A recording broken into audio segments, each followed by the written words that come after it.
We allowed ourselves to have a foundation to our relationship. So no matter what, we always know like we have this core value, and that's just, our belief in God and, following his ways and everything like that. I'll never forget. That was one thing that was like clicked. There was this linebacker. He had like this full, just gold, luscious beard and long hair just flowing out the hair. Yeah. Just like 6'3", just a big just dude. Huge. And I was like, yo, this is different. They had me at receiver, and I'm and I was like, yo, it was different. Yeah, you sold a PS5 to me and Khalifa. Yeah. So that is crazy. All your shit leased, and you paying notes on that. Good credit, having ass.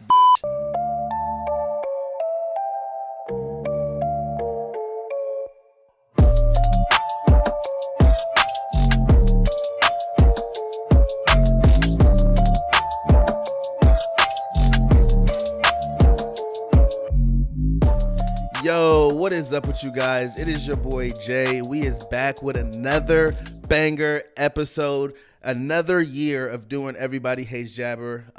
And this is like a great way to start it off. And I appreciate everybody who's been rocking with us, everybody who's been tuned in. This is about to be a dope year. We got a lot of great stuff planned for you guys.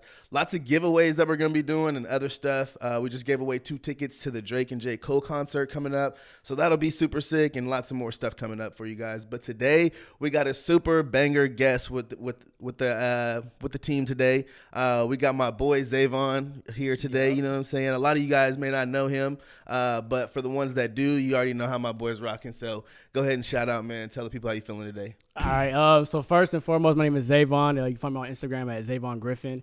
And, I'm thinking that we're coming on here talking about credit today. So, what I do is help people get, from a situation where they either have bad or subpar credit, and help them get in a situation where it's 700 plus and they go get approved for the things that they need in life. So credit is essential, and that's a major topic that I help with. Right. So who would you say that like you are? Like who is Zavon, and where does your story kind of start?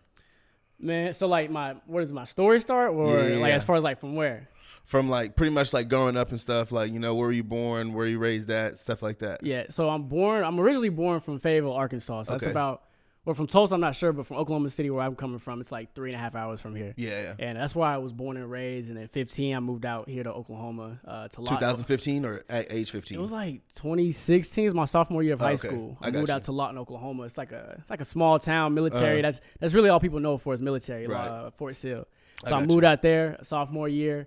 But anyways, back to Arkansas. So yeah, growing up, all I really did was sports. That's all I was really familiar with, either between basketball, football, a little bit of other sports here and there, but those two were my main focus, main focus points. So that's all I grew up knowing. And then throughout high school, made a name for myself once I moved out to Oklahoma, as far as where I was from, for football mainly. And then went to college. Played football out in Oklahoma City. Got you. And then that's kind of how I ended up in Oklahoma City. Football didn't work out as expected. Yeah. But I knew I didn't want to go back home, because where I came from, Lawton, is kind of like it's a small town where there's not a whole lot going on. Yeah. If you've ever been to Lawton, they know what you mean. You've been to Lawton before? I've been through Lawton and stuff, and I know a lot of people from Lawton. What do you think of Lawton?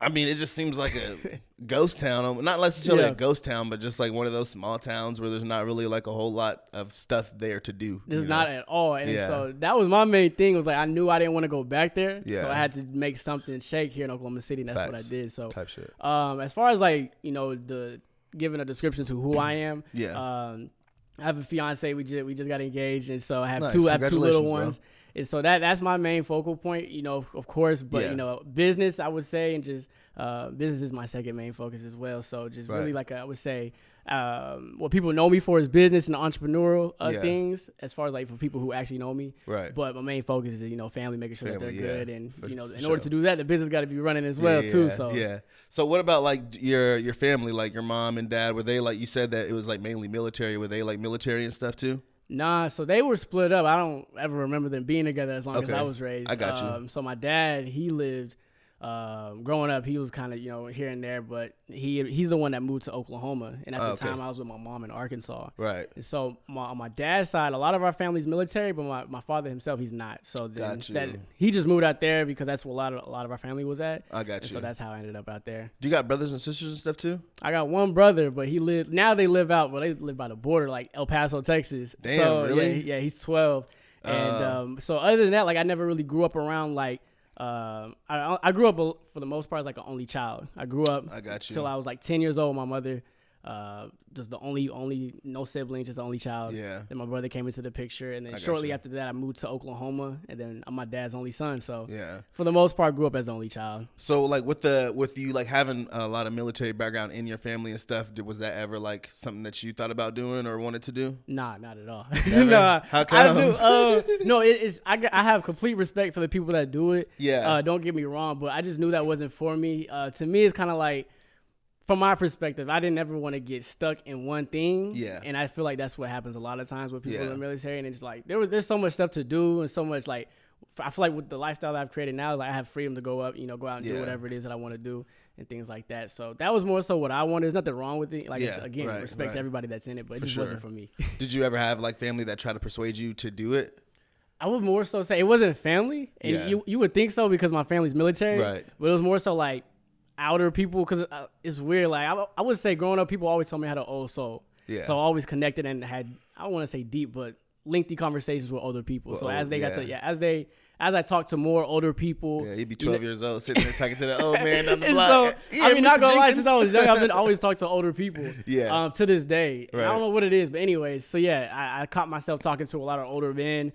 Just, having different conversations, and then, as they get to see, who I am, where I come from and things like that, they always try to like push military onto me. Like, they try to get, here's the play for military. You can go in there for like 2 or 3 years. Yeah. I don't know what it is, but like, file an injury or something like that. Get some type of disability. Get out of there. You good. I'm like, that's too much. I don't want to do all that. Yeah. So it is kind of a nice, I mean, when you think about it, it's like, dang, like, especially if you're young and then you do go and like, you do like have like whatever they do to do what they do. And then you're like, hey, you know what I'm saying? You leave, and then now you like 23 years old, and you got like a couple $1,000 coming to you for the rest of your life. It sounds good, but they see a lot of stuff, man. That is true. They see a lot of stuff. That is true. A lot of those people, like, they deserve that shit, even if they did just like a couple years. Exactly. So it just wasn't for me, man. Especially like ones that were like deployed and stuff like that. I wouldn't even want that. Did you ever hear any like crazy military stories from your family or anything? I can't say I've really ever heard like crazy military stories, like as far as in like seeing somebody die or something like that in front of them.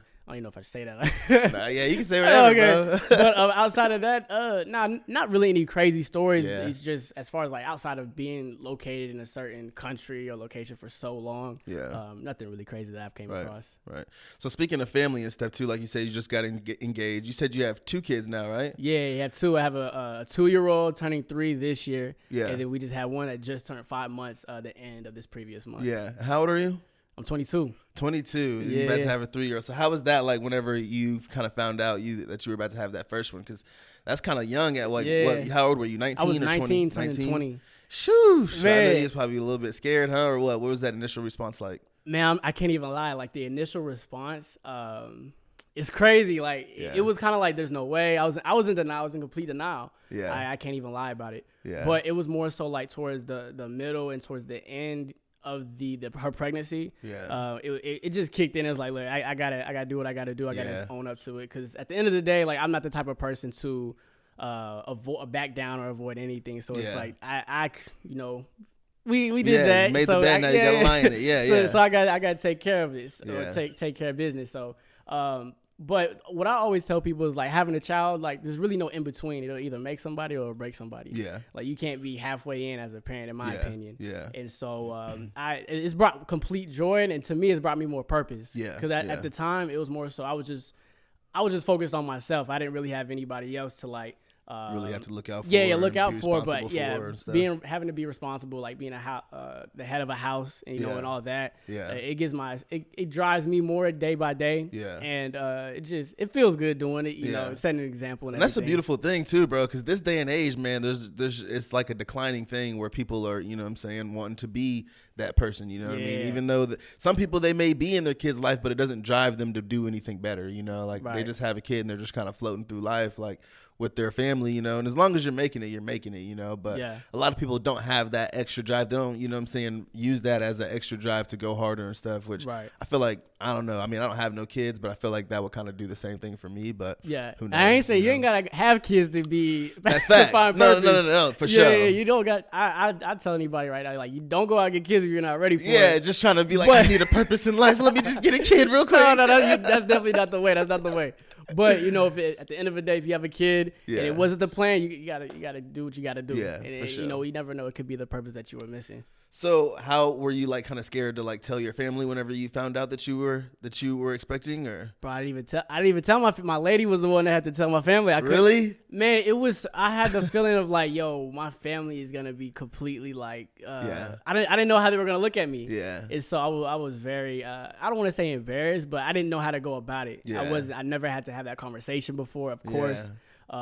It was an odd. So how long did it take before y'all finally ended up telling him? Was she already showing, or? She was definitely showing, yeah. Really? But being her at the time, like, cause we're still together, right? Yeah, so yeah. At the time, me and her were off and on. Like, I was completely lost on what I wanted to do. I got you. But then once we kind of made things clear, like we're gonna make this work. Yeah.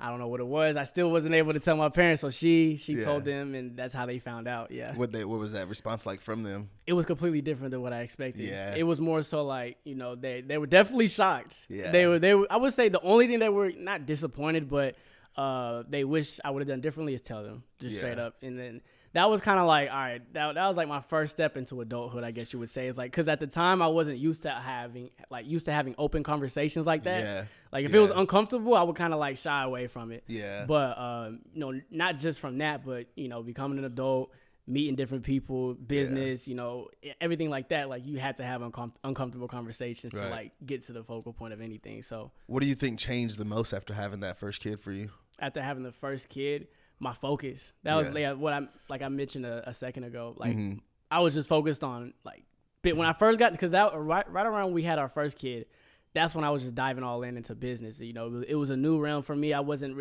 Business wasn't ever anything like taught in school, of course. It wasn't ever, my parents never did business. You know, they worked jobs, you know, nothing wrong with that. Right. But when I came into business, I was going to school for a business degree. Okay. And then I started, you know, seeking mentorship, you know, asking people different questions, meeting and connecting with different people. Then I realized business was the route I wanted to go.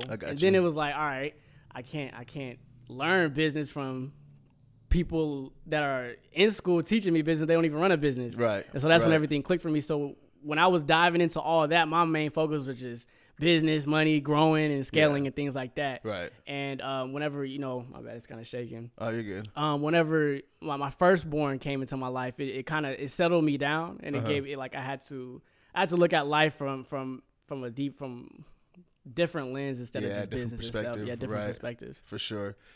So now, after you had the first kid, how did that affect your relationship with your lady? Was that kind of like a little learning curve, like having to deal with, you know, now she's got like these emotions and stuff, and now you guys are both trying to like take care of a kid as well as have a successful relationship. So how did that kind of affect that? As far as like, so I may not be on the stage. Just like all over, like just how did the relationship change, you know? Because before you have kid, like it's just y'all two, you know, y'all kind of, like you said, you know, kind of back and forth and whatever else you're doing, you know, and just kind of enjoying life, you know, even if you're not back and forth. But then once you have a kid, it becomes like more serious now. Like how did that kind of affect that?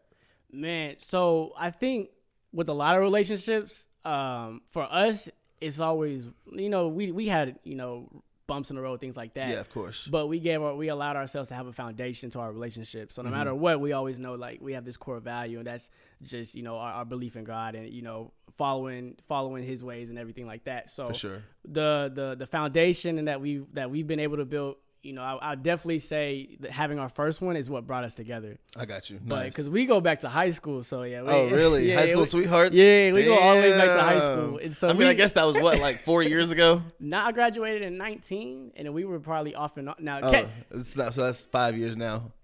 Is it 5 years? Yeah. 2024. So but that goes back to like 2018, 2017. Okay. Because that's when I graduated. So we were off and on from like my sophomore year. Oh, that's junior high. I mean, sophomore and junior year. Well, you look like a high school sweetheart ass nigga. And so so we were off and on. We knew, you know, we liked each other. At the time, we didn't know, you know, if we really loved each other or not. Yeah. But we always had that attachment, and you know, that firstborn brought us together. And then, like I said, it allowed us to bring that foundation. And it's like, at the end of the day, we built so much together. It's like we just continuously build on, you know, more things every day, throughout the year, everything like that. So now you just brought another kid into the world. You said 5 months ago, right? Yeah. And that one was like kind of out of nowhere. Like that was like a shock. Like I remember seeing that and was like, they did what? Like what? Why did y'all decide to take that route and like kind of keep it more on the low? Because y'all didn't post about it or anything, did you? Nah, not really. We more so. I try to keep that side. Not for anything weird. It's just I don't like to share a lot about my family. Like everything, you know. This time my family knew about the baby. Like we that was our plan and everything like that. But as far as like sharing it and everything, we just didn't really feel like you know sharing it and all that. But, I got you. But now it's like, you know, if people see, you know, everybody knows we have 2 kids for the most part that follow us. Yeah, and I guess I didn't like because we used to see each other all the time back when we was both traveling and stuff, doing all the sneaker stuff. Right. But since like they don't really, do you still go to shows and stuff like that? Nah, not as often, really. Not really. Yeah. So ever since like that kind of slowed down, it's like we ain't seen y'all in so long, and then next thing you know, y'all got another kid. I'm like, what the fuck? I'm like, damn, this is crazy. It is. That's what's up though. So what was one lesson that you learned from the first kid that you know now to do better with the second kid? What kind of? I would say the first thing that came to my mind is patience. Yeah. Because that firstborn is like, I don't know what to do. And it's just like, all right, the lady, I don't know what it is, but they just have that attachment to the kids. Like they can figure it out. Yeah. So it definitely helped me grow in my emotional intelligence to gather my thoughts and like, all right, try to figure out what's going on. Yeah. You know, with, you know, whether there's too much going on in the house, too much chaos, because it gets loud with 2 kids, and we got a dog, and a dog's just like a third kid as well. Yeah, for sure. So what sometimes kind of dog is it? It's a dachshund. Oh, okay. So it's like a little wiener dog. But yeah, okay. So I would say we basically got 3 kids in the house running around. Yeah. So what I learned from my first child is definitely patience. Yeah. And that's played a major effect into, you know, outside of, you know, being a parent, everything like that. For sure. That's what's up. So let's get into kind of where your journey with where you're at in life kind of starts now, which was college, right? Like you started in college and stuff, and you went there for sports, right? So what was that kind of like going there for sports, kind of being that guy in high school and getting that? Yeah. Did you get a scholarship to go play football, or how did that kind of work out? So I got a scholarship to play football, and it's crazy because going through high school, I didn't play football. I kind of focused in on like, all right, I'm going to play basketball. Okay. And then I got talked into playing football my senior year of high school just for the heck of it, for fun. Yeah, and then I just went crazy that year. I don't know what it just went crazy. It was supernatural. Like, you know, it's not really, as long as you got footwork and all that, it's cool. Yeah. But besides that, you know, that went great. You know, senior year was a blast. So then, you know, head was high, you know, big, you know, everything was going good. Was that dude, I felt like I was that guy. Yeah. And then so get the scholarship, go to college. And then first thing off, I noticed that, this is a different game. Like, these are, there was like this linebacker. It was practice. We were in practice, and I was at Southern Nazarene. Okay. So it was Division II. Okay. And I'll never forget. That was one thing that was like clicked. There was this linebacker. He had like this full, just gold, luscious beard and long hair just flowing out the hair. And he's like 6'3", just a big dude. Huge. And I was like, this is different. They had me at receiver, and I'm shit. And I was like, it was different. And, bro, why would they give somebody so small a scholarship? Bro, catch this. I was way bigger. Like right now, I'm small. Like, but I was sized up back then. I was like 175, pushing 180. Yeah, but you were never taller. No, I was never tall. I mean, I might have been a little. I might have lost a couple inches since then. Bro, you lost no inches. No. But I had size to me. Yeah. Okay. But I got recruited for a cornerback, anyways. So that's besides the point. So when I get to college, this is where everything clicked. Yeah. Where everything is a business. Yeah. So I get to college, right? So I got a scholarship. And then so it's weird. So we go through our summer training and all that. Everything's good at that point. And then there was one day, it was like right around the first week of school. Yeah. And they bring all the student athletes into like this private portal, like this private room. Mm-hmm. Like all the students, there's no parents in there. There's no, like, it's just people helping students sign up. And so I didn't know what was going on. So we pull out the computers, you know, type in all of our information and things like that. And so then I overlooked like my tuition, my scholarship. You know, at first I was like, all right, school's covered. I'm cool. I'm here, just here to play football, go to school. Yeah. But then I look over the numbers. I'm like, something looks different. Like, why do I have to come out of pocket for X amount? Yeah. And so I start asking. A lot of people, I feel like a lot of people are asking the same questions, like to themselves, but not asking anybody else. Yeah. And I was like, nah, like something ain't right. So then I asked, they had like the counselors around. So I started asking the counselors like, hey, what's going on? Like, I wasn't supposed to be coming out of pocket, not this much or anything like that. And they told me like, well, tuition raises throughout every year. And so as our tuition raises, your scholarship doesn't raise. And so then in my head, I knew that the family that I came from, like we weren't poor or anything like that, but I just knew that, you know, both of my parents, they weren't together, so they didn't see eye to eye on a couple things like that. Yeah. My mom, she was sick at the time, so she was, you know, getting herself together. I got you. So it was more so like, all right, if my dad can help, cool. But at that time, the amount that it was, I just knew I didn't want to put him in that situation. So in that moment, that day, I just really pulled myself out of that, you know, that school, Southern Nazarene. I withdrew. I called my cousin up that stays in Oklahoma City. I was like, yo, I need you to come pick me up. So then I packed up everything. I really waited till everybody went to practice so nobody would see, packed everything up, and then dipped off for campus. Damn. Yeah, and then but it was a long day because I had to go to all my classes, withdraw like from each individual class. And it was a long process, but I didn't even tell my parents. It was just like I knew I needed to do it because I didn't want to put them in a situation to where you know they got to come out of money and then I graduate school because that was my first year. So imagine like 3 more years after that, like I'm gonna be in some major debt. So I just knew that wasn't the route for me. Yeah. And then so I ended up going to UCO afterwards. Okay. Did you play sports there too, or no? That was the thing. I was gonna play sports there as well. I talked to the coaches. They were telling me to come out there, you know, just far as like do a little showcase, something like that. Yeah. And then get on the team. But through the process of that, they needed like medical documentation, which I had at Southern Nazarene, and needed transfer papers and everything like that. But Southern, like my school that I was at, they never sent it. Yeah. And so I didn't get that process didn't go through. So fast forward, I ended up getting a job at UPS. Okay. I ran it up there pretty quick. I think I was there for like 4 or 5 months, became a supervisor. So really? I was like 18 years old telling all these older people what to do. Yeah. And at first it was kind of awkward. Yeah. But then I was like, you know, it's kind of cool. It's whatever. Oh, me, that should be cool. I never really made money like that before. You know, it wasn't a lot of money, but right. I never really had any income. So that's what led me to that job. And then I immediately, like I said, it was cool, but I realized like it's the same thing every day. Like, get up, go to this warehouse. I can't really take my phone in there. It's just seeing trucks every day. It's like, yo, this is not it. Not it, yeah. And so then I ended up getting into business, started watching a whole lot of YouTube videos, things like that in the dorm. And one of the things I picked up on was reselling shoes. Yeah. And so that was back in like pre-COVID, right before COVID. It was like, what was that, 2019 COVID was? Like the end of 2019. End of 2019, yeah. So that's when I got into reselling shoes.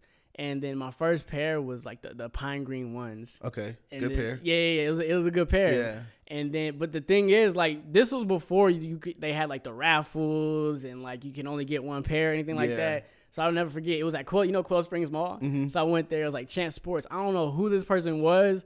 I don't know what I said or did for them to open up the gate, but it was before they even opened. They just let me. They opened up the gate, closed the gate, let me in. I grabbed like 6 pairs that day.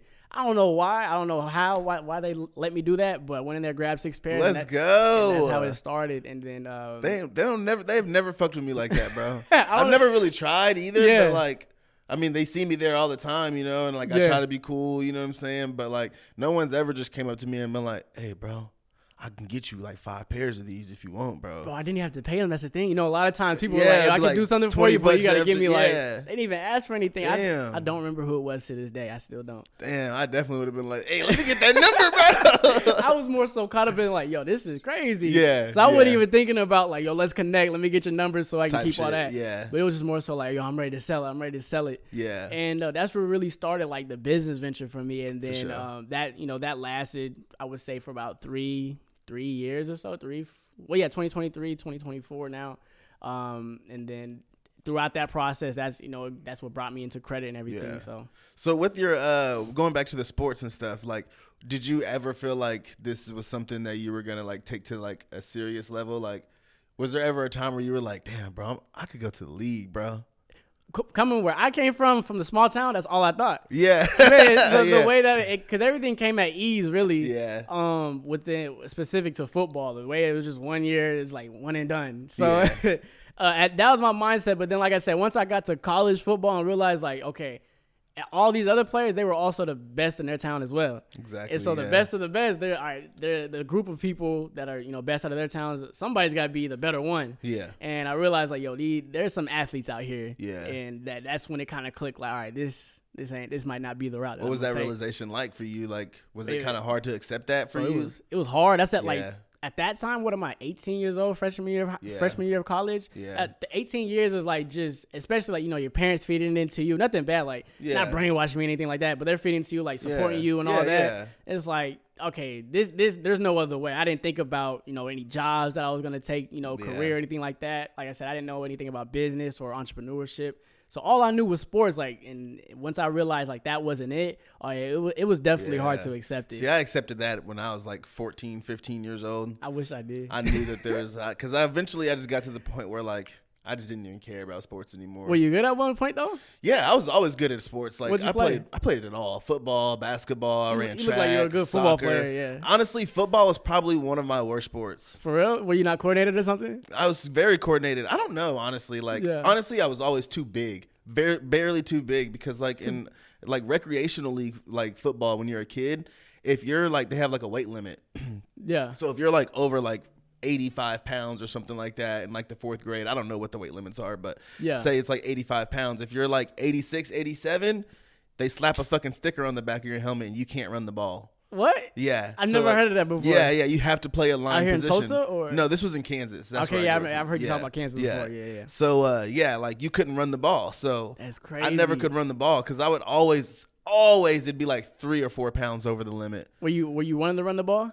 So bad, bro. So bad I wanted to run the ball, and I would always get stuck on the line. You should have just cut some weight, man. I should have, but I was like in 4th grade, bro. I didn't know about cutting weight. You know what I mean? Like, hey, I'm just like, I'm too fat. You know what I mean? And I've always just been a husky kid. You know, it's just always kind of been my build up. So, I never could run the ball. And then I finally like got a chance to like do that whenever I got into like high school. Yeah. And I played at this one high school. And I've told this story a couple of times on here before too. And they gave me the ball. Like, they would never let me play. And then one game they finally stuck me in, and it was like a varsity game. They put me in the game because we were killing the team. Yeah. And they gave me the ball, and I scored they gave me the ball. I got like a 4-yard run, and then they were like, all right, we're going to run that play again. You're getting the ball again, JL. And I'm like, all right, bet. Gave it to me again. I got like a 62-yard touchdown. Tough. They took me out and never let me play again, bro. You serious? Never let me play. Did they ever talk about it like after the game or anything like that? No. Did y'all didn't have any film or nothing? I don't know. They never gave me any film to me. I'm talking about like y'all never after the games watched film or talked about that player or nothing like that. Oh no. That's crazy. Definitely not. So it's like it never happened. Basically. Max Prep still got me. Were you hurt? There, was that hurt to like? Oh yes, bro. Hell yes, bro. Like that shit hella hurt. I ended up quitting. Like that was my last year playing football because I was just like, bro, they pretty much. I went to an all-white school. I was literally the only black kid in the school. They have like favoritism there? A lot of favoritism. Yeah. But the crazy thing is bro, like they would beg me to play this sport, bro. Like, because I always liked basketball. I was more of a basketball dude. I wasn't even going to play football. I didn't really care to because when I got to the school, it was already too late. Like I got there whenever school was starting. So it was like, I missed summer, you know what I'm saying? I didn't have none of that like 4 practice, you know, and get to know the plays and all that. So they would like literally pull me out of class, and like the principal or the coach would come over there and like talk to me about playing football and like all this other shit. So I ended up giving in and I played, and it just felt like they just wanted a black dude on their team. That's you know? it. They just wanted to like maybe kind of intimidate. Was there anybody else people. Besides you that were like black on the team? Or there was nobody in the school that was black. You're lying. I was literally the only black kid in the entire school. There was one other girl. She was biracial. Yeah. And that was it. That was it? So how did it feel going to a school like that?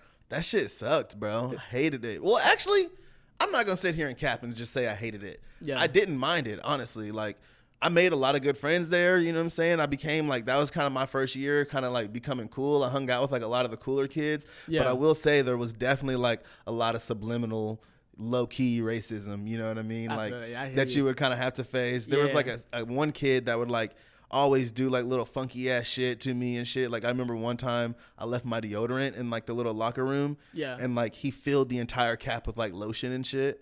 What? So he just like yeah, bro. Like I just opened my deodorant to go put it on, and then it was just like fucking lotion, like all in there, bro. So just the childish stuff that you had just to deal childish with, shit like that. We ended up fighting, and I whooped his ass too. That shit was funny. Okay. Now, that got talked about. That got talked about for a long time. Oh, but not the highlight play that you did. No, I didn't talk about that. Of course, they're gonna when I whoop that dude's ass. Yeah.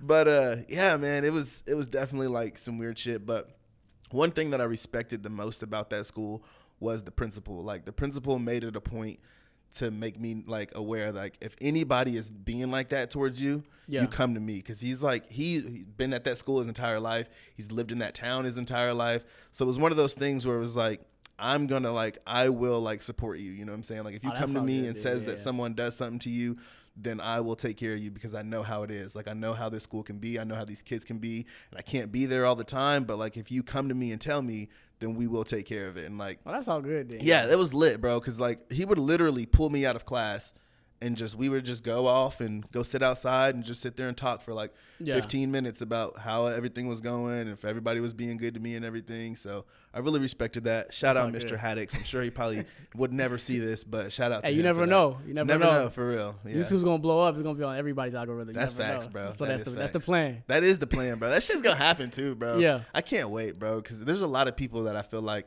have shitted on me, you know, like not necessarily that's shitted. Anything though. Yeah, that is true. Yeah. That is true. And then like, I remember like there's this certain celebrity that I was kind of reaching out to that I don't really know personally, but like I know him from like, I kind of know him, you know what I'm saying? I know like people in his circle and stuff like that.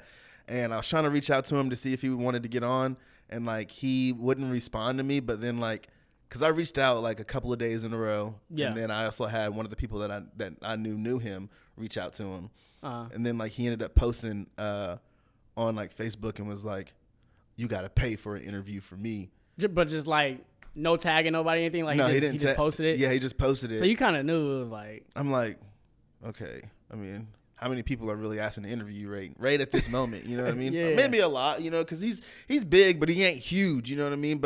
And then he was like, and it was like a couple $1,000s. He was like, you got to pay like $3,000 to interview me or something like that. And I'm like, well, I'm fucking definitely not doing that, buddy. So, no. Yeah. I would much rather have an interview with you and pay $3,000 on promotion than to pay someone for $3,000 for an episode. You know what I mean? Because that $3,000, bro, you could come here, you could sit down and not repost a single thing. Not facts. You know what I mean? And a lot of people out here, I feel like, have either relatable stories that they can talk about. Like something that I could say today, might attach to somebody else that's out there watching, or might be something that somebody needs to hear. Yeah. So there's tons of people out here with, enough information to where you don't have to go to a celebrity or anything like that. That's my ultimate goal, bro. Like I do want to talk to like celebrities and stuff, like people that have done amazing things, you know what I mean? Cause like I want to know like, what was it like being in that moment? You know what I mean? And making that, but I also want to like talk to like the people that don't even have any social media accounts, you know what I mean? Old war vets and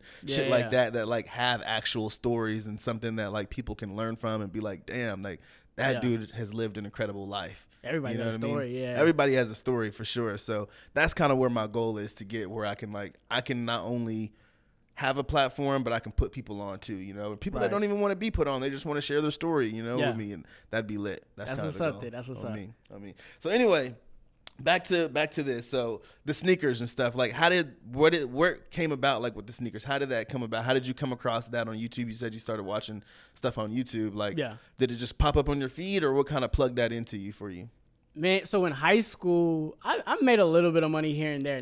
We had Facebook communities. Okay. And I had started one out there in Lawton, where I'm from. And it was like a buy, sell, and trade type community. Right. And so I was always somehow hustling. Like I would have one pair of shoes, but I would somehow trade it and get 3 shoes back in return and just keep trading. So my sneaker game in high school was up there. Yeah, okay. And then, but also on top of that, where I made money with shoes, I was cleaning a lot of people's shoes. So I would go to school, grab people's shoes, put them in my backpack, take them home, clean them, and then bring them back. Yeah. Make $20, $25 here and there. Right. And so I always had like some cling to shoes. And it was more so like, all right, I have all these shoes. Even in my dorm, like I had a lot of shoes in my closet. I was like, shoot, I don't know if I searched something up, or if I was already, like, my search engine was already on shoes. Yeah. And so they'd be listening, so. You said what? You know they'd be listening. Oh, but you type in one thing, your whole algorithm changes. Bro, you say one thing and your whole algorithm changes, bro.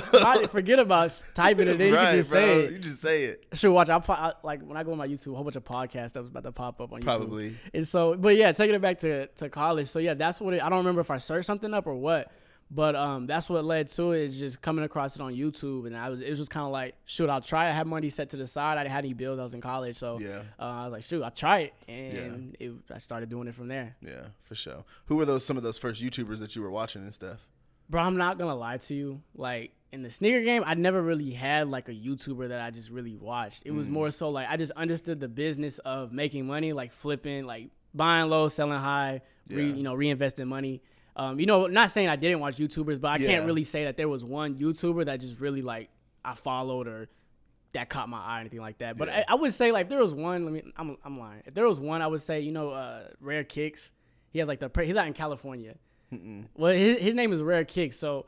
He was one person I do remember, like, I watched a lot of his videos, but outside of that, like, there wasn't really, like, one person I just, like, followed and got the blueprint from or something like that. Bro, the first person I ever remember seeing doing, like, sneaker YouTube, it wasn't even sneaker YouTube. It was actually, like, he had a real-ass TV show about sneakers. It was called... TV show? Yeah, it was... Sneaker Pawn, I think it was. Sneaker Pawn? Sneaker Pawn. Where's he located? In New York. It was this guy named Chase Reed, and it was his dad. No idea. And they used to have a show. It would be like, have you ever seen that the Ball show, the Ball Family? Mm-mm. Like Lonzo and them? Yeah. You remember that show that they used to have? Did you ever watch it? I never watched it like consistently, but I watched here and there, yeah. So they had a show just like that where it was like a Facebook show. Yeah. And they would like, basically it was like a bunch of just him like sourcing sneakers for celebrities and stuff like that. I remember like one time he like found a shoe for like Lil Durk and like they played a game of 1-on-1 for it and like Lil Durk beat him, so he had to give him the shoes for free. Yeah. And it was just like a bunch of like little shit like that, and like that was like the first person I ever really see, and now he's like, I never see his shit no more, bro. He's like it's like he doesn't do shoes at all. He does. I don't even think he does shoes anymore, bro. I'm not gonna lie, a lot of people don't do shoes anymore. I mean, that is true. Yeah. I don't do shoes no more, really. I don't know. I don't want to say it fell off. It's more so like I can't, because any business is oversaturated. Yeah. So I don't want to sit here and say that sneakers got oversaturated. I just think it kind of got, for me, myself, it kind of got played out. And so I put more so focus into, like, what I do now, credit and then car rentals. So. Yeah. So I agree with that, too. Like you said, like, it's not necessarily, and I don't think it was the people that was oversaturating it. I think it's more or less just, like, the amount of things that Nike and Jordan have put out. Like, every single week, they've got new stuff coming out. There's 3 dunks that come out every week. That's a different colorway. Yeah. And it makes it not exclusive anymore. And like whenever things aren't in demand and not exclusive, it's just like drives the price down, which is good, for like the average consumer that just want to, buy the pairs and stuff. But like if you were somebody that wanted to make a little extra money, then it's like it makes it hard, because at one point it was like the everyday regular bricks you could make $30 on, $20, $30 and get multiple pairs of and get multiple pairs and just kind of run up those $30, and then like the good shoes that would come out, you could expect to make $100 or $150, But now it's like the good shoes you're making $30 on, $40, and then the bricks you're fucking losing $40 on them. You know what I mean? Like what didn't make sense to me, and the reason why I kind of slowed down on it, it was like it was too little of a profit margin to invest so much into it. Yeah. If that makes sense. So it's like you invest like $200, for like a Jordan or retro, you're at least gonna pay it $200 something, but you're only gonna make like $30 to $40 at most. And to me, it doesn't make sense. Like, you can get multiple pairs, but all those don't sell at one time. Exactly. So it's like instead of being in a hole for so long, it's like I'd rather put my focus into something. Somewhere. Yeah. And that's kind of where I am too, And we used to get so much shit for that, bro. Like for being a reseller, bro. It never made sense to me. Everything's resold, man. Everything is resold, bro. I'm like, dang, bro. I'm just trying to have a little extra money, dog. Yeah. Like, why are you mad at me, bro? Like, I'm not even out here just like botting and stuff. And even if I was botting, bro, learn how to bot. Yeah. Like if you want to if you're mad at me because I'm getting all the shoes because I'm botting them, learn how to bot, and then you can get all the shoes because you're botting them. Right. People don't like down to like the cars that you get. People buy those, put on the lot, sell it back to you. People small purchases like Amazon. Yeah. Like I don't know if you got these on Amazon or anything like that. Yep. You probably bought it from somebody else. Yeah, got it in a store, and then now they're reselling it back to you on Amazon. And so like everything, no matter what it is, no matter what product it is, like you're paying resale price. You're paying resale. Yeah. That's still a tough thing for people to learn too, because I work in a sneaker store now, and like people always come in there and they just like, why is this shoe $300 in here, but it's $115 on Nike? And I'm like, well, go buy it then on Nike. Like, exactly. And let me know if you can or not. Exactly. And I'm like, most of the time, like they're not there. They're like, no, I just seen them on there this morning. Yeah. And then you're like, yeah, they probably have like very limited sizing or something like that. And they're like, yeah, they didn't have my size on there, but I did see them on there. And but I'm like, exactly. What people don't realize is that they're the ones driving the value of the shoe up. Like, either they post something about it and like, all right, just because they see a celebrity or something with, oh, I want that shoe now. So guess what? Everybody else wants the shoe. Everybody else wants and there's only so much supply of it. Yeah. And so as the demand goes up, guess what? The supply, the price is gonna go up. So now you got to pay that top tier price. What was your favorite thing about sneakers? About sneakers? Like the journey of it, or like just sneakers as a whole? The journey of it, like selling them and stuff. Like I would say it's not even sneaker related, but what I got out of reselling, my favorite part was the PlayStations. I would say like I would say the number one plug for PlayStations. Really? Oklahoma. Yeah. You just flipping them? I was flipping them crazy. Like I was crazy. buying like 8 to 10 PS5s a day. Damn. I ended up sourcing, not just me, but I ended up sourcing them to like Lil Pump. I do remember you was selling them to celebrities and stuff. Lil Pump, Mia Khalifa. What was that? Yeah, you sold a PS5 to Mia Khalifa? Yeah. So that is crazy. What's That's a real. It's like 3 people. There's like TikTok famous. They live in one house or something like that. Okay. I don't know what their name is. It's like one house so or something. Many of Full them, house. yeah. I don't know. But it was a couple of celebrities that I ended up selling them to. And then that was just, building connection. Like I sold so many of them, came across the right person that's connected with the people. So then, I just started selling them off. I ran it up. So like how was that? Like how did that go about? Like did somebody like from Mia Khalifa's like, or any of these people, did somebody from their camp hit you up, or did they personally hit you up, or like how did it go about selling those to them? So of course, these people, they're busy, so they really don't have time to like just sit there and text like, hey yo, Zay, or at the time Z Public, I need these. Z so Private, they got. So what they do is like they have people that run their social media pages and things like that. Yeah. And so I don't know if it was just an era of what celebrities were doing, but a lot of them were doing giveaways. Okay, yeah. And so they would have to pay it for someone, and so like I said, I was running it up a lot. I would post some every day. And I just got connected with the right people each time and sourced them to them, which then it was for like the So how did you know they were going to those people? Because so they would tell me like they was like, hey, XYZ or XYZ celebrity needs it, and then I would send it out there, and then immediately like that next week or something like that, it'll be up on their feed. They'd post it and everything like that. So lit. Yeah, it was cool. It was cool. All right, that's lit. What was the thing that you hated the most about reselling? What I hated the most. I don't want to say, all right, so it's not what I hated the most, but it's what I got tired of doing. Yeah. It was more so like the footwork of it. Yeah. The footwork, I love hustling, but then I got tired of hustling, especially with having 2 kids and a family. Yeah, like I can only shit gets exhausting. It gets gas money, traveling. Shoot, you traveled a lot. Yeah. And so that was my favorite thing about it. It's cool, but it's like it's tiring at the same time too, because then you got to go back home, get back in your routine, and get everything going. Yeah. The footwork of it is definitely like that. I don't want to say that's what I hate the most, but that's what kind of like got tiring. It's like, man, it's like you're going out here and you're not even guaranteed to get anything. Like you're just hoping to find something. Yeah. And there's times where you don't come across anything to make in return for either the time that you spent, the money that you spent on gas or the food or anything like that. And so I would more so say that's what I disliked of it. There wasn't anything that I hated because I enjoyed business, flipping money, meeting new people, and that's what I got out of all of it. But it was more so just the hustle of it that got tiring. What was your best flip? My best flip. Well, like I said, the time period of the PlayStations. Yeah. But if we're talking about shoes specifically, I would say these Travis Scott ones. Okay. I don't even keep up. When I was even resale, I never kept up with the names. I just knew it was a shoe, and I just checked the value of it. But I think it was the fragments that are the blue? Yeah. The high top or the lows? It was a low top. Okay. I had to come up on that one, man. Really? I don't know if I should feel bad for it or what. Nah. Did you hit retail or something or what? Nah. Okay. It was a trade value. Oh. So I think it was like, bro, it was like 2 pairs of Dunks and like maybe $100 or something like that. So I ended up coming in. I was in probably like $350 on the fragments. Yeah, and it ended up turning around selling them for like 16. That is crazy. Yeah. So that one I made like 12. It was like $1,200 profit off of that. What kind of Dunks were they? Do you remember the Dunks that they were that you traded? Bro, I don't remember. It was something that wasn't even like. What the hell? It definitely wasn't like no off-whites. And like, if I would have remembered it, but it was definitely something where it's like. But I don't feel it was more so like because he hit the shoe on retail. Okay. So it's kind of like he just wanted something that he could wear, and he wasn't nobody that like looked at the shoe for price or anything like. Because he knew the value of the shoe, but he was just kind of like, yo, I just want something I could wear. I don't really like these or anything like that. So He got what he wanted. I got what I wanted. So it was a win-win. Yeah, you should definitely feel bad for that. Oh, come on, because you definitely robbed that man.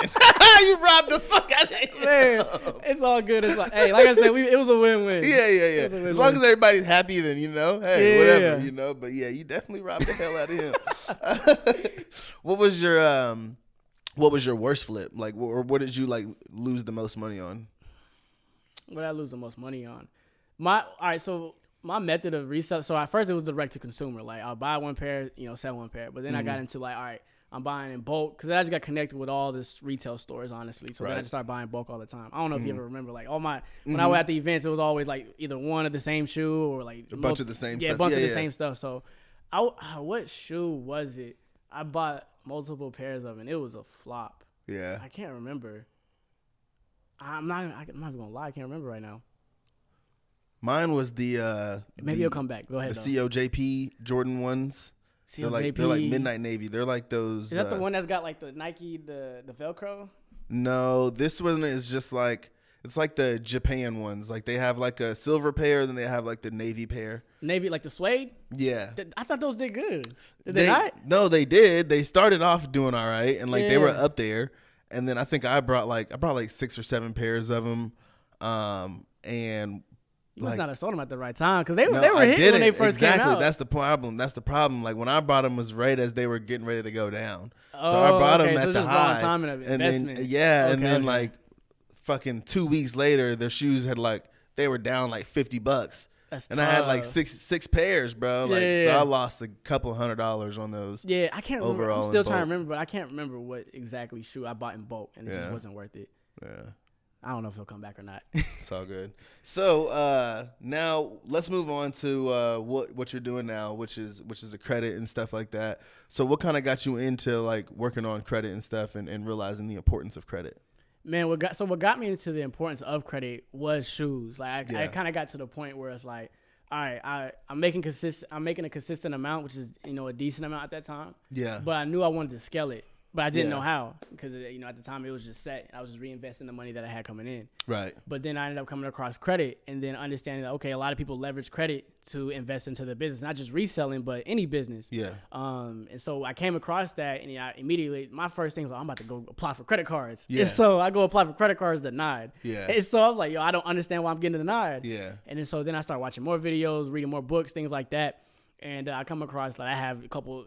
I think I had like 2 negative items on my credit report, and which was I didn't return like a Cox Wi-Fi box or something like that, and so that was a collection on my credit report.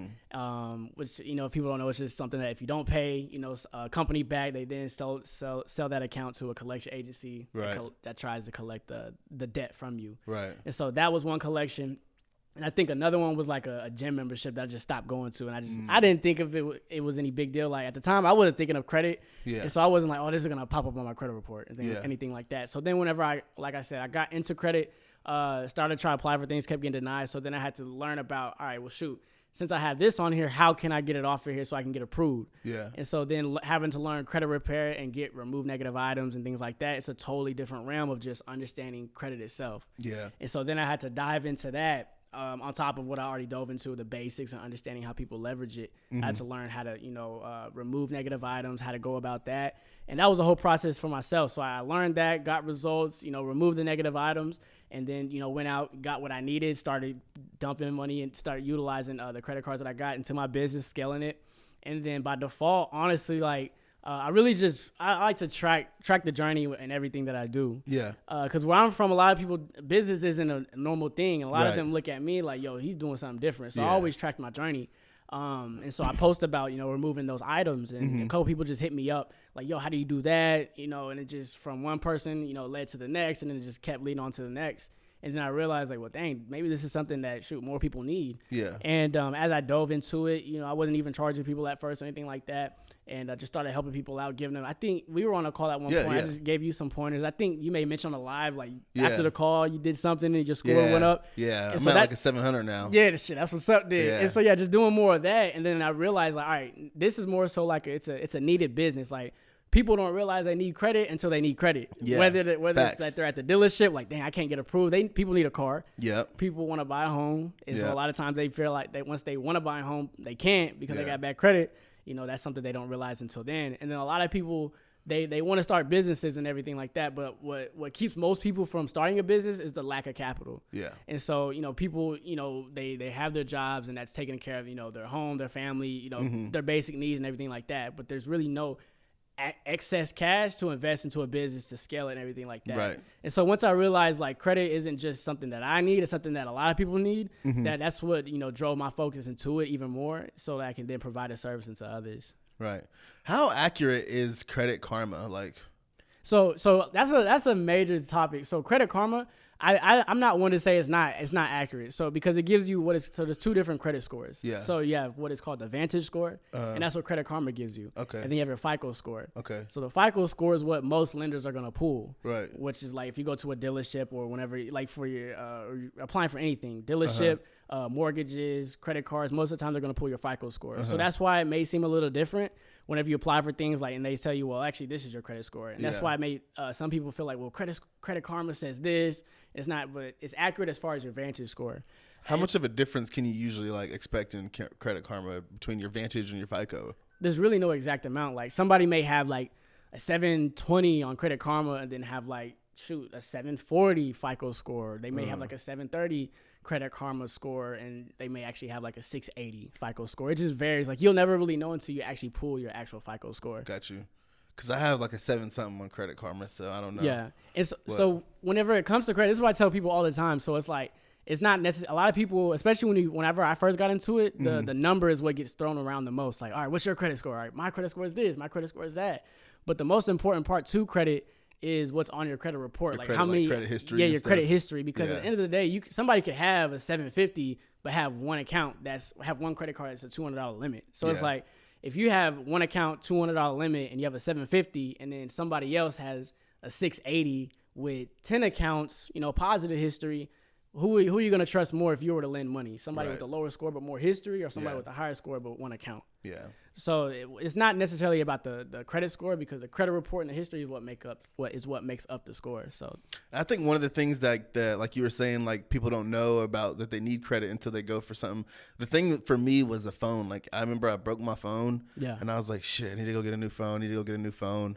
And I had like already been on iPhone, so I'm like, I gotta get an iPhone, and of course I gotta get a better iPhone than the one I just had. Can't get the same one. Yeah, can't get the same one. So I go and I try to get a phone, and then they're like, oh yeah, it'll be like $1,000 deposit or some crazy shit at AT&T. So I'm like, no, thank you. So then I go somewhere else, and they're like, oh yeah, it'll be like $1,200, and like it just keeps going up. And then I finally get to Verizon, and they're like, have you been trying to get phones all day? And I was like, yeah. And then I was like, how do you know that? And then they're like, because we see like that you had like 3 basically inquiries like from like all these different places. She was like, you should have came to us first. She was like, it's gonna be like $1,500. And I'm like, dude, y'all can suck a dick, bro.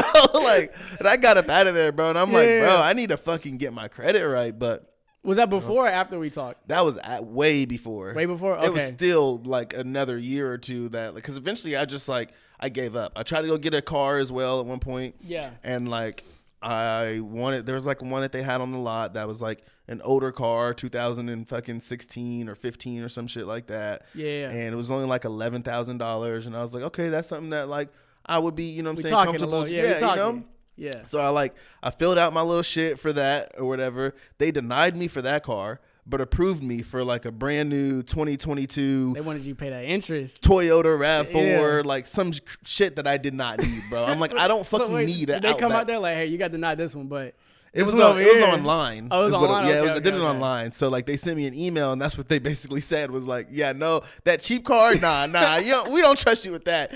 This brand new car with all this other shit that you don't need, that you didn't ask for, this is what we can give you. And I'm like, so after that, I just gave up. Right. I'm like, I don't want to care. I don't care about it. I'm not going to use it. But now I finally I'm getting back to the point where I'm like, okay, I actually fucking need it. So right now I'm like one of those people that like, I got a nice credit score with a low amount of credit history. It feels good to have a good credit score. It does feel good to at least have the score though. And then so now like I'm about to start getting more lines of credit open, just like little stuff and stuff like that. But definitely focus on getting the lines of credit open, like personal. like what I tell people, like you want to make sure that you, especially you know, in a business and everything, make sure that there's nothing negative on there. If there is something negative on there, you got to get that removed. Yeah. And then once you get that removed, like, all right, we got to start adding positive accounts to the credit report on the personal side. Yeah. And then once you get that taken care of, then you can get in the business side of credit and then start getting business, right, credit cards, things like that, invest into, you know, business, well, you already got everything you need, but, you know, investing as far as traveling, things like that. Yeah. There's a lot more expenses that go into it. For sure. So I once read, I got to look at this so I can get it right. Black Youngster, he once said in a diss track to Young Dolph, he said, yeah, nigga, I got my own shit. Hold on. Yeah, nigga, I can't read that well. No, I'm just kidding. He said, yeah, nigga, I got my own shit, nigga. I own my own cars, nigga. I own my house, nigga. Nigga, my shit ain't leased, nigga. All your shit leased, bitch. And you paying notes on that shit, nigga. Good credit having ass, bitch. What is This is in a song? This is in a song? Yeah. What is your response to that, bro? Good credit having ass bitch. That's crazy, bro. Like, I don't want to be the person, like the cliche person, like, bro, he's financially illiterate. But that would be my response, because it's like, all right, if you put because there are people out there like that, like, you know, I want to pay cash for everything. But at the end of the day, it's like everybody uses credit, and it's like if you put cash, if you buy a brand new car, you know, you put $30,000 out for it. And that car depreciates every single day that you drive it. As soon as you drive it off the lot, it depreciates. So it's like you could put the when you use credit and you put so much up to get it. Not only are you saving the money that you would have put out buying it cash, but you could put that money into something else. Yeah, and that could then potentially make you more money, or just, you know, use that money for other stuff that you need in general. Yeah.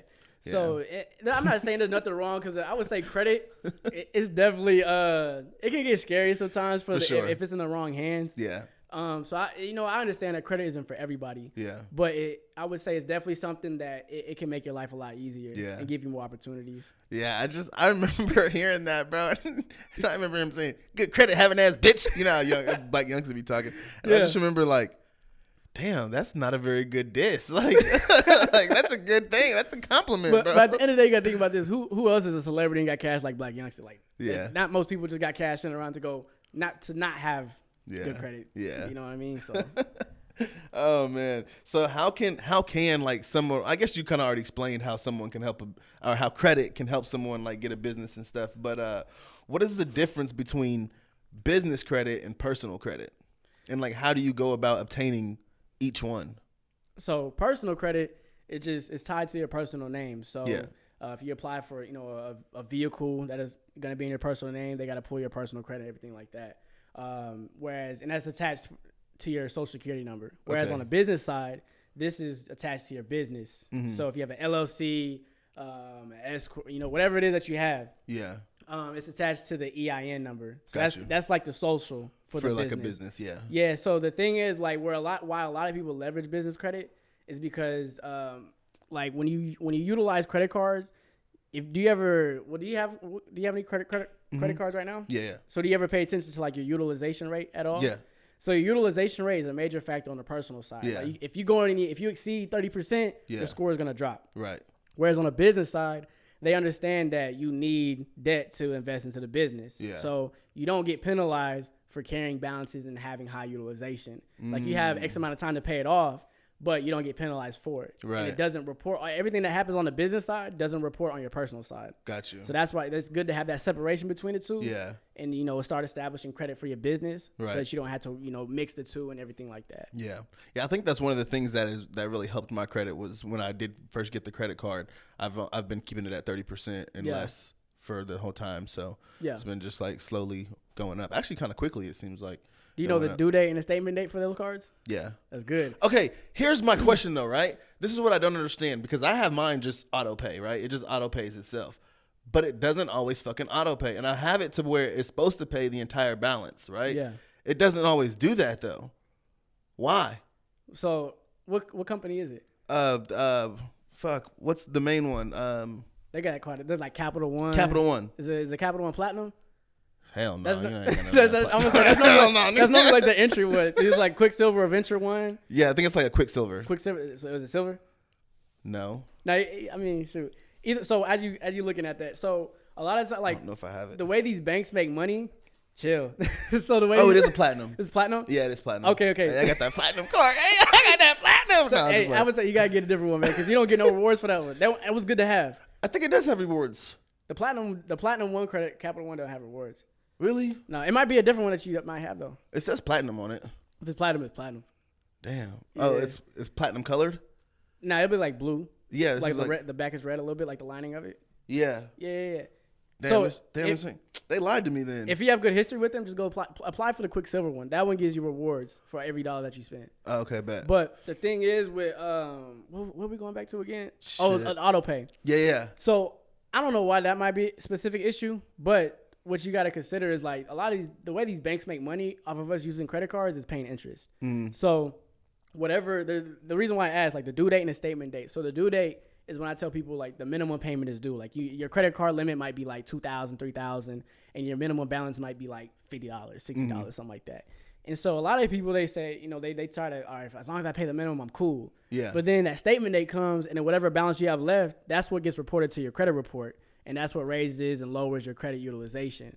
But whatever that balance is what you have to pay interest on. So that's how these banks make money, is by you paying interest. So that's one thing. I'm not saying that's exactly what it is, because I don't know the exact situation without, looking at it or anything like that. I guess I didn't know that, actually. Yeah. So, the way that you'll find out the due date and the statement date is just by calling the number on the back of each credit card. And it's like, hey, quick 2-minute, 3-minute call. Like, hey, I just want to know my due date and my statement date. Yeah. And so, like I said, the due date is when you want to pay that minimum balance. And then the statement date is when you want to pay it down either in full or at least below 30%. I got you.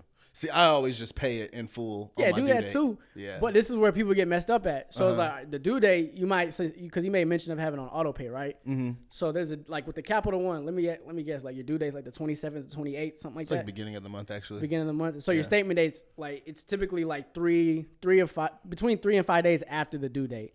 So where people mess up at is they'll pay the balance in full, right, on that due date. But then whatever you spend in between that time period of that statement date before it closes, that's what that balance right there is what's going to get reported to the credit report either way. So that's why you got to know two of them. Even if you paid in full on that due date, you still got to pay attention to that statement date. Got you. That makes sense. Yeah. I think for the most part, usually I don't really use it that often, so I may have slid in there, on that one. But I didn't know that, though. So now I know that to pay attention to. Now you know. So how do you deal with people? Because a lot of times, like, especially like people that do credit courses and stuff like that, they kind of get that label like, oh, that shit's a scam. Like, how do you kind of deal with that? And like, what would you say to someone that would say that to you? Man, so I think like courses in general, it's since COVID, like everybody was trying to do a course at one point. So it's kind of like, courses itself kind of got labeled as a scam. Yeah. But I would say for me, like I've never been labeled as a scam, with specific having conversation, with credit. And the reason why I think that is because I don't just look to, make money out of it. Yeah. Like at the end of the day, I do it to make money, but I look to provide value. So it's like, all right, we're going to talk on the phone. And before I even tell you what it is, that I do service wise, like, all right, let me see what you have on your credit report. See what your situation is and what you're trying to do. And then, based off of that, because you may not even need my services. Yeah. So like that one time we talked. Yeah. I didn't charge you. It's like, I just gave you game and you apply some stuff and you see results. So I think that's one thing that a lot of people don't do is like they just sell. Like a lot of people have good products and services, but they're just so quick to sell and make a buck off of it rather than seeking what somebody actually needs. So I think me taking the time to see what people's because everybody's situation is different, and everybody's wants and needs are different, And so when I feel like when I take the time to seek out what somebody needs, wants in their situation, it kind of takes away like the scam look away from me. For sure, and that's one thing that I definitely want to commend you on and recommend all the people to go to you for that type of stuff is because that was the vibe that I got. I've had people that have tried to get me with the credit stuff before. And I've been interested, but the first thing that I also hear is like, oh yeah, it's going to cost this much for this and this and that. And I'm just like, okay, never mind, but that was the one thing that like was different and that stood out about what you did. You know what I'm saying? We literally hopped on a call and we talked about it and you literally told me like, I really don't even think you need my services. You know what I'm saying? Like if you want like help getting some of the like, cause I think I did have like 2 negative things on there. You were like, if you want help getting those off, then that's something I could help you do. But you really don't need my help with any of this. Like you're pretty much in a good spot. You just need to get credit pretty much, like, you know, so like that. And that helped me, you know, that's pretty much all I needed but somebody else would have been like, charge me $150 to tell me that I don't need their help and that all I need to do is just go fucking get a credit card, basically. Like, so I appreciate that. And that was one thing. That's why I would like anybody that would ever reach out to me, you know, no one ever does. But if somebody ever did reach out to me, like that would be the first person that I would try to recommend would be you, just because I understand that like you're actually trying to help people. I mean, you got to make you some money too. You know what I'm saying? There's nothing wrong with that, but it's about helping people with you, and I fucks with that. So that's what's up. I like that. So what are some of the dangers of credit? The dangers of credit is just the debt. Yeah. A lot of people, they get, let's say you get a credit card, you get $10,000. You know, to somebody that's a lot at one point. So it's like, if you don't have a purpose of what you're gonna do, once you get this amount of credit, amount of funding, things like that, a lot of people may just go spend it on, you know, BS that they don't really need, or something that they may not even be serious about. Like they may be, you know, have a high at the moment, like, oh, I want to do this business and everything like that. Then once they invest into it, and, you know, things go south and they just leave it alone. That's where people get caught up in trouble. Is just because at the end of the day, it's not just free money. Like you got to pay it back, but it's just a matter of like knowing what you're gonna do with it before you get it. Yeah. Do you think credit companies like intentionally target people that like they think are gonna default on their credit loans? I mean, I wouldn't say intentionally, but I would say they intentionally like give you higher interest rates. Yeah. But that's just more. I don't. That's just with anything. So. Yeah, I got you. What are some of the ways that what are some of the best ways that someone can repair their credit? What are the best ways somebody can repair their credit? It takes a lot of time. That's the reason why I charge for the service. I spent like credit repair itself, I would say 2 going on 3 years of just learning. Yeah. And if you really want to learn it, like just diving in and understanding consumer law, because there are laws that are put in place by Congress that protect us from all these credit reporting agencies. So like TransUnion, Experian, and Equifax. Like believe it or not, like what they do, like it's a scam. It's crazy because if I were to ask you like, all right, look, if you give me your personal information, and I sell it to another company that you have no idea about, would you be okay with that? Yeah, no. Yeah, that's what happens. Yeah. And so based off of that, like understanding what laws they violate to us as consumers, that's how you can get things removed. And so just understanding consumer law of credit and how we're protected as consumers is how you can get negative items removed. So what would you be doing if it wasn't like credit? Like if it wasn't credit and this kind of like business side of stuff, or if maybe just like what you're doing in business now, what else do you think you'd be doing? Is there another business venture that you think you'd like to start, or do you think you'd probably just do like a 9-to-5? Or I definitely could see myself doing a 9-to-5. There's nothing wrong with it. It's just I know I had my experience with it, and I didn't enjoy it. Yeah. So I'm like, no matter what, even though there were bad moments and times in business, it was like, I stuck with it. Yeah. And so business is gonna be it regardless. If it wasn't for credit, I don't know exactly what it would be, but it would be some form of service that could be provided to others. Because that's one thing I learned in business. There's so many different skills that you can learn, you know, just through reading books. You know, it sounds lame, cliche, but that's really where a lot of knowledge is at. Yeah. Reading books, you know, watching podcasts like this, because you brought people on here that give a lot of game. You know, they might not give it a lot intentionally, but there's a little bit here and there that you can piece together. Like, dang, they did that, I can do that too. Right. But what I came across is that providing a service and to like learning a skill set and providing a service to others is one, it's a low cost to you with a high yield. And so that's one thing that, you know, led me from shoes to this. Yeah. Shoes is like, you got to consistently invest. And it's not guaranteed that you're going to sell it every single day, month, everything like that. But whereas this, I learned a skill set one time. Yeah, I have to continuously learn, but you know, I can set my price at whatever I want to set it at. I don't have to compete with others. Like you're paying for the time that I spent learning it, the results that I'm going to get you and where you're going to be at afterwards. Like to me, what I charge people is a small investment to the future that they can have. They can go out after they, you know, come to me, pay for services. They can go out and get $40,000-$50,000 car that they've been wanting, no money down. You know, I have a video on how I got that Jeep out there with no money down. Yeah. What else? You can get a new business where you can make, you know, starting out 4 or 5, 6 figures, you know, just off of getting your credit right. So that's one thing that I would say. If it wasn't credit, it would be, I don't know exactly what, but it would be another service. Another service type of thing. Another service. Is this what you're passionate about? I would say it is what I'm passionate about because it's a continuous learning thing. I love learning since I was young. Yeah. I've loved numbers. Like that was my favorite subject growing up was math. Math, really? Yeah. Damn.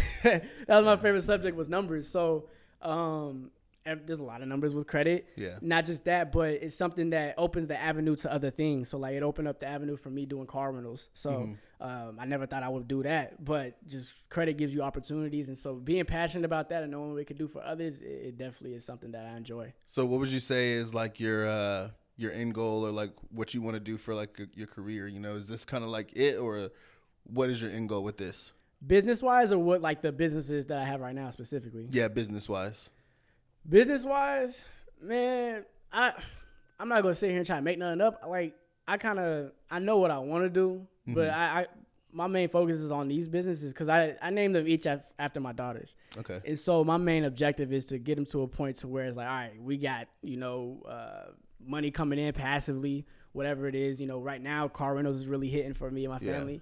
What do you mean by you named them after each of your daughters? So, like my credit business is Avia Enterprises. My daughter's name is Avia. Okay. And then my car rental business is YS Enterprises. Gotcha. Which her name is Yana Sarai. Oh, okay. And so I named it after this. So my main objective is to build these two up. Whether they do it or not, I'm not forcing them to do, take part in the business. But I mean, shoot, if I was a child and I had, the plan, a 6-7 figure business by the time I was 18, shoot, I'm going all in. I'm gonna keep running the play, running the blueprint. Yeah. So that I would love to do that, but I'm not gonna sit here and tell you like, all right, this is my goal with business. Maybe I need to sit down and think about it. But right now it's just more so I know what I'm doing and I'm just running the play, running the course. That's for it. Sure.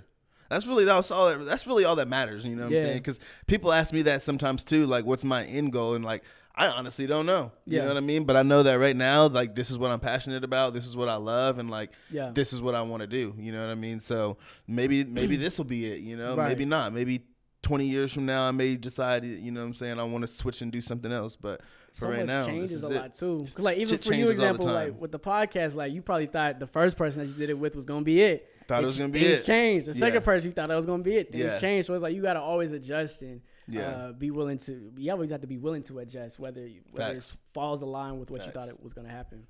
So as we kind of get to the end here, man, like what's next for you, man? What can the people expect to see from Zavon, from Z Private, and from Man, Z Private. I didn't think you were gonna catch that in there.